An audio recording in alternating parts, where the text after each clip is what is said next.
Isang mapagpalang umaga po sa ating lahat. Ito po ay isang karangalan po sa akin na ako ay makapagsalita dito po sa ating daily dose of devotion. Ang ating pong pagbabatayan sa umagang ito ay mula sa Hebreo, Kabanatang 13, mga talatang 1 hanggang 8. At ganito po ang sinasabi: Magpatuloy kayong nag-iibigan bilang magkakapatid kay Kristo. Huwag ninyong kaligtaan ang pagpapatuloy sa mga taga-ibang bayan. May ilang gumawa nito at nakapagpatuloy sila ng mga anghel ng di nila nalalaman. Damayan ninyo ang mga nabibilanggo na parang kayo'y nakabilanggo rin kasama nila. Gayon din ang mga pinagmamalupitan, sapagkat maaring kayo may lumanas din ng gayon. Dapat igalang ng lahat ang pag-aasawa at maging tapat sa isa't isa ang mag-asawa, sapagkat hahatulan ng Diyos ang mga nakikiapid at mga nangangalunya. Huwag kayong magmukhang salapi, masiyahan na kayo sa anumang nasa inyo, sapagkat sinabi ng Diyos, hindi kita iiwan ni pababayaan man.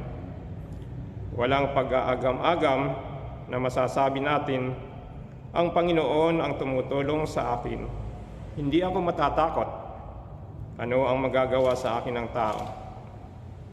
Alalahanin ninyo ang mga nangasiwa sa inyo na nagpahayag sa inyo ng salita ng Diyos. Isipin nga ninyo kung paano sila namuhay at namatay, at tularan ninyo ang kanilang pananalig sa Diyos. Si Jesucristo noong nakaraan ay siya rin sa kasalukuyan at siya rin magpakailanman. Pinagpala po tayo sa pagkabasa ng kanyang mga banal na salita. Tayo po ay sumandaling manalangin. Dakilang Diyos, Ama naming makapangyarihan sa lahat, marami pong salamat sa umagang ito na kami po, Panginoon, ay pinagkalooban mo na makapagbulay-bulay ng mga salita mo. Pangunahan mo po kami, O Diyos, pagpalain ang gawain ito. Ikaw po ang siyang magbigay sa akin ng karunungan na magawa ko po ang ninanais mo na maipahayag ko sa umagang ito. Ikaw ang siyang maitaas, mapapurihan sa gawain ito. Sa pangalan ni Jesus, Amen. Ang miakda ay sinasabi sa atin kung paano tayong mamumuhay bilang mga anak ng Diyos. At ang una niyang hinarap ay ang pag-ibig. Kung ano ang dapat nating mahalin at kung ano ang hindi dapat. Tunghayan natin ang banal na kasulatan. Ang unang bagay na nakikita natin dito ay ang ibigin natin ang ating mga kapatid kay Kristo. Mahalin ang isa't isa. Inutusan tayong magkaroon ng pag-ibig sa isa't isa. Dapat tayong magkaroon ng pagmamahal sa isa't isa tulad ng pag-ibig na dapat matagpuan sa isang pamilya, sapagkat tayo ay pamilya ng Diyos.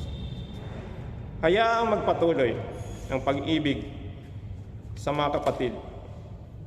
Sinabi ni Pablo na ang pinakadakilang katangian o tatlong katangian para sa mga mananampalataya ay ang pananampalataya, pag-asa at pag-ibig. Ang pag-ibig ang pinakadakila. Dahil sa kahalagahan nito ay madalas nating makita ang mga mananampalataya na hinihikayat na magmahalan sa isa't isa. At ito ang dapat na maging pangunahing bahagi ng Kristiyanong pagsasama. Kung ang isang hindi mananampalataya ay pumasok sa ating samahan o iglesia, naway makita nila ito sa atin na nangyayari ang pagmamahalan bilang magkakapatid. Sinasabi po sa Juan 13:35, kung kayo'y mag-iibigan, makikilala ng lahat na kayo'y mga alagad ko. Huwag pabayaan ang mabuting pakikitungo. Kadalasan, ang halaga ng utos na ito ay nawawala dahil sa paliwanag na ibinigay para sa mabuting pakikitungo. Bago matugunan ang paliwanag na iyon, huwag nating pabayaan ang utos. Kailangan nating gumawa ng paraan upang matiyak na komportable at malugod na tinatanggap ang ibang mga tao. Totoo iyon. Kapag pumupunta sila para sumamba at kapag nakilala natin sila, nakakasamang pumunta sa mga gawain kung saan kumikilos ang ibang mga tao na parang wala silang pakialam kung naroon ka. Kapag nakakita tayo ng mga tao, tanggapin natin sila, salubungin sila, at tanggapin sila sa ating samahan. Binibigyan tayo ng manunulat ng positibong dahilan para sa pagiging mapagpatuloy, sapagkat ito'y ginagantimpalaan ng Diyos ang mabuting pakikitungo. Ang sitwasyon kay Abraham ay isa sa maraming pagkakataon kung saan mababasa natin ang tungkol sa pagiging mabuting pakikitungo na ginantimpalaan. Ang mabuting pakikitungo ay pinagpapala kapwa ng nagbibigay at ang tumatanggap, sapagkat sa paggawa nito, ang ilan ay nakapag-entertain ng mga anghel na hindi nila nalalaman. Ito ay tumutukoy sa kwento nina Abraham at Sarah na nagbigay ng mabuting pakikitungo sa 3 estranghero na naging mga mensahero mula sa Diyos, na nagdala ng mensahe na si Sarah ay magkakaroon ng anak sa kanyang katandaan. Tinanggap ni Rahab ang mga espiya ng mga estranghero at sa pamamagitan ng paglalaan sa kanila ng panahon ay naligtas siya sa pagkawasak ng Jericho, maging ang kanyang buong sambahayan. Ang diin ay hindi sa mga anghel, kundi sa gantimpala na natanggap ni Abraham sa pagiging mapagpatuloy. Tinuro ni Jesus ang parehong punto sa kanyang mga disipulo sa Mateo Kabanatang 25, kung saan sinabi ni Jesus na kung ano ang ginagawa natin sa isa't isa ay kung ano ang ginagawa natin sa Kanya. Hindi ito nagsasabi na kailangan mong maging mapagpatuloy dahil hindi mo alam kung naglilingkod ka sa isang anghel. Sa halip, isang pagpapala mula sa Diyos ang dumarating sa mga mapagpatuloy. Ang pagkilos na ito ay nagpapakita sa atin na maging tulad ni Abraham. Sinasabi sa atin ng may akda na dapat tayong maging mapagpatuloy sa mga estranghero. At dito marami tayong matututuhan mula sa talatang ito. Nalaman natin sa pamamagitan ng pagpapahiwatig na ang mga anghel ay maaring lumitaw bilang mga tao.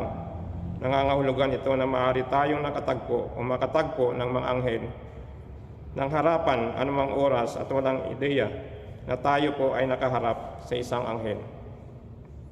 Pinapakita nito sa atin na ang Diyos ay aktibong kumikilos at gumagawa sa mundo. Ang pagpapadala ng mga anghel ay hindi lumilitaw na isang abnormal na pangyayari, ngunit isang bagay na maaari nating asahan, makatagpo balang araw. Ang Diyos ay hindi lamang nakaupo sa kanyang trono na nanunood kapag nais niyang tiyakin ng isang bagay ay tapos na. Ginagawa niya ito kung minsan sa pamamagitan ng pagpapadala ng kanyang mga mensahero o mga sugo ng mga anghel upang gawin ito. Maaaring gumawa ang Diyos sa makakaibang paraan ng hindi natin namamalayan. Ginagawa ng mga anghel na ito ang gawain ng Diyos sa gitna ng mga taong walang ideya kung ano ang nangyayari. Kung minsan, maaari tayong matukso na magtanong, nasaan ang Diyos? Ano ang ginagawa niya? Marahil, ang mga anghel ng Diyos ay gumagawa sa ngalan niya sa ating mga kalagayan kahit na itinatanong natin ang mga tanong na ito. Ang mga anghel ay naglilingkod sa Diyos para sa kanyang kapakanan, hindi para sa anumang kapurihan ng kanilang sarili. Wala silang pakialam kung sila ay kilalanin o pasalamatan. Nasa isang misyon sila. Sa katulad na paraan, tayo rin ay dapat na maglingkod upang mapalugdan ang Diyos, hindi upang makilala. Sa talatang 3, hinihikaya tayong abutin ang pinakamababa at desperadong tao, ang mabilanggo. Mula sa Santiago, Kabanatang 1, talatang 27, nalaman natin na ang tunay na relihiyon ay nangangalaga sa mga taong nangangailangan, mga taong walang anuman at walang maibibigay sa atin bilang kapalit. Ang mabilanggo ay tiyak na nabibilang sa kategoryang ito. Mula sa ministeryo ni Jesus ay makikita natin na ang mga ganitong uri ng mga tao na namuhay ng makasalanang buhay ay kadalasan madaling tumanggap sa Ebanghelyo. Kinikilala nila ang mga pagkakamaling nagawa nila, handang patawarin sila ng Diyos. Handang patawarin ng Diyos ang sino man o anuman ang kanilang nagawang kasalanan sa kanilang nakaraan. Dito po sa aming iglesia sa St. Peter United Methodist Church, meron po kaming jail ministry tuwing Martes po. At kasama po kami ng aming mga manggagawa, kaming mga ilang laiko. Sa aming pagpunta sa bilangguan, meron po kaming dinadalang mga pagkain para sa kanila. At ito ay aming ibinibigay pagkatapos po magbahagi ng mabuting balita ang aming pastor at sila po ay may panalangin.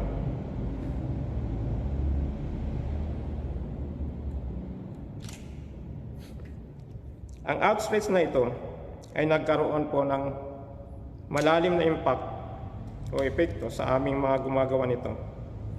Natutunan namin kung ano ang ibig sabihin ng pagmamahal sa mga hindi karapat-dapat sa pamamagitan ng ministry na ito. Mas lalo pa namin nauunawaan ang pag-ibig ni Jesus para sa atin na hindi rin karapat-dapat. At ang mga inaabuso, hindi lahat ng bilanggo ay naroroon dahil sa kanyang mga krimen na nagawa. Ang ilan ay naroroon ng hindi patas. Ito ay maaring partikular na tumutukoy sa mga mananampalataya na nasa bilangguan dahil sa kanilang pananampalataya na hindi bihira sa ilang bahagi ng mundo. Ano man ang mga nasa bilangguan ay tiyak na nangangailangan ng panalangin at harapang panghihikayat at madalas ang mensahe ng Ebanghelyo. Sa aking pagtatapos, alalahanin natin ang sinasabi kung paano tayo iniibig ng Diyos. Naway ito din ang maging batayan ng pag-ibig natin sa ating kapwa. Sa pangalan ng Ama, ng Anak, at ng Banal na Espiritu. Amen.